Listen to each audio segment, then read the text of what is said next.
Sahabat setia Gowor yang dikasih Tuhan, Shalom. Hari ini adalah Senin 8 April 2024. Kita mengawali pekan ini dengan penuh semangat dan dengan penuh rasa syukur. Hari ini gereja merayakan Hari Raya Kabar Sukacita.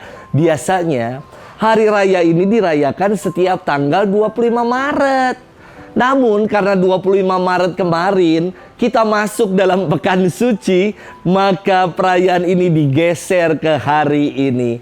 Dulu ketika saya tugas di paroki Bomomani, Papua, nama gerejanya adalah Maria Menerima Kabar Sukacita.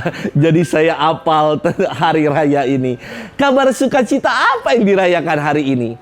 Kabar sukacita akan kedatangan Kristus, atau disebut The Annunciation of Christ. Perayaan hari ini tepat 9 bulan sebelum kita merayakan Natal yang jatuh pada 25 Desember. Dan perayaan hari ini sudah dirayakan sejak abad yang kelima. Bunda Maria yang menerima kabar gembira dari malaikat Gabriel dan menanggapinya dengan jawaban yes, ya, dengan mengatakan, terjadilah padaku menurut kehendakmu. Hingga karya keselamatan Allah mewujud nyata bagi kita. Hari ini kita akan bersama-sama merenungkan firman Tuhan yang diambil dari Injil Lukas 1 ayat 26 sampai dengan 38. Mari kita siapkan hati kita. Haleluya, haleluya, haleluya. Firman telah menjadi manusia dan diam di antara kita, dan kita telah melihat kemuliaannya. Haleluya, haleluya, haleluya. Tuhan bersamamu dan bersama rohmu. Inilah Injil suci menurut Lukas. Dimuliakanlah Tuhan. Dalam bulan yang ke-6, Allah menyuruh malaikat Gabriel pergi ke sebuah kota di Galilea bernama Nazaret, kepada seorang perawan yang bertunangan dengan seorang bernama Yusuf dari keluarga Daud. Nama perawan itu Maria. Ketika malaikat itu masuk ke rumah Maria, ia berkata, "Salam, hai engkau yang dikaruniai, Tuhan menyertai engkau." Maria terkejut mendengar perkataan itu, lalu bertanya dalam hatinya, apakah arti salam itu? Kata malaikat itu kepadanya, "Jangan takut, hai Maria, sebab engkau beroleh kasih karunia di hadapan Allah.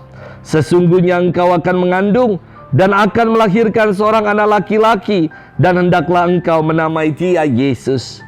Ia akan menjadi besar dan akan disebut anak Allah yang Maha Tinggi, dan Tuhan Allah akan mengaruniakan kepadanya tahta Daud bapa leluhurnya. Dan ia akan menjadi raja atas kaum keturunan Yakub sampai selama-lamanya, dan kerajaannya tidak akan berkesudahan." Kata Maria kepada malaikat itu, "Bagaimana hal itu mungkin terjadi? Karena aku belum bersuami." Jawab malaikat itu kepadanya, "Roh Kudus akan turun atasmu, dan kuasa Allah yang Maha Tinggi akan menaungi engkau. Sebab itu anak yang akan kau lahirkan itu akan disebut kudus, anak Allah. Dan sesungguhnya Elisabet sanakmu itu, ia pun sedang mengandung seorang anak laki-laki pada hari tuanya, dan inilah bulan yang ke-6 bagi dia yang disebut mandul itu. Sebab bagi Allah tidak ada yang mustahil." Kata Maria, "Sesungguhnya aku ini adalah hamba Tuhan, jadilah padaku menurut perkataanmu itu." Lalu malaikat itu meninggalkan dia. Demikianlah sabda Tuhan. Terpujilah Kristus. Sahabat setia Gowor yang dikasihi Tuhan, Shalom. Saya terkenang, teringat akan almarhum Romo Hadi Wijoyo. Dulu ketika saya berkarya di tanah Papua, beliau pernah mengunjungi saya.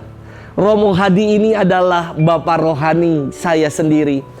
Dalam acara penyambutan waktu itu, Romo Hadi Wijoyo mengajarkan lagu ini kepada seluruh umat. Kita kerja sama-sama, sama-sama, sama-sama. Kita kerja sama-sama, senang di hati. Kerjaku, kerjamu, semua buat Tuhan. Kita kerja sama-sama, senang di hati. Memang luar biasa kerja dan karya Romo Hadi Wijoyo. Melalui lagu ini kita juga diajak bermenung bahwa karya keselamatan Allah bukanlah solo karir, melainkan melibatkan manusia di dalamnya. Dengan demikian, rahmat Allah senantiasa tercipta ketika ada kerjasama antara Allah dengan kita manusia. Sahabat setia Gowor yang dikasih Tuhan, malaikat Gabriel diutus oleh Allah untuk memberitakan kabar baik kepada Bunda Maria. Malaikat itu berkata, "Salam, hai engkau yang dikaruniai Tuhan menyertai engkau." Gabriel memberitakan bahwa Bunda Maria akan mengandung dari Roh Kudus dan akan melahirkan seorang anak laki-laki yang akan menjadi juru selamat dunia. Bunda Maria heran, bingung akan kabar ini. Maka ia secara logis bertanya, bagaimana hal itu mungkin terjadi? Aku ini kan belum bersuami. Sangat masuk akal apa yang ditanyakan oleh Bunda Maria, karena seorang anak dikaruniakan Tuhan melalui hubungan suami istri. Dan Bunda Maria belum berhubungan suami istri dan ia belum punya suami. Bagaimana mungkin ia melahirkan seorang anak? Malaikat Gabriel meyakinkan Bunda Maria dengan mengatakan tiada yang mustahil bagi Allah. Dan pemikiran logis Bunda Maria gugur, berganti menjadi penyerahan iman. Bunda Maria menyatakan hal ini. Ecce ancilla Domini, fiat mihi secundum verbum tuum. Aku ini hamba Tuhan, terjadilah padaku menurut perkataanmu itu. Istimewa.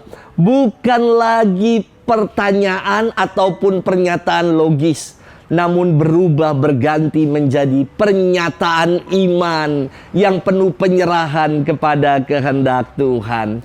Sahabat setia Gowor yang dikasihi Tuhan, keterbukaan hati untuk menjawab ya pada kehendak Allah merupakan wujud kerjasama kita dengan Allah. Kita sering berdoa dan mengatakan, Tuhan kami mohon rahmat-Mu. Kata rahmat atau grace berarti undangan dan panggilan Tuhan untuk membahagiakan kita. Kita diundang dan dipanggil untuk mengalami kebahagiaan itu. Maka kalau kita mau bahagia dalam hidup ini, syaratnya kita harus penuhi undangan Tuhan itu dengan datang, hadir, dan bekerja sama dengan Tuhan. Sudahkah kita buat itu dalam hidup ini? Selamat bermenung dan Tuhan memberkati kita selalu. Dalam nama Bapa dan Putra dan Roh Kudus. Amin.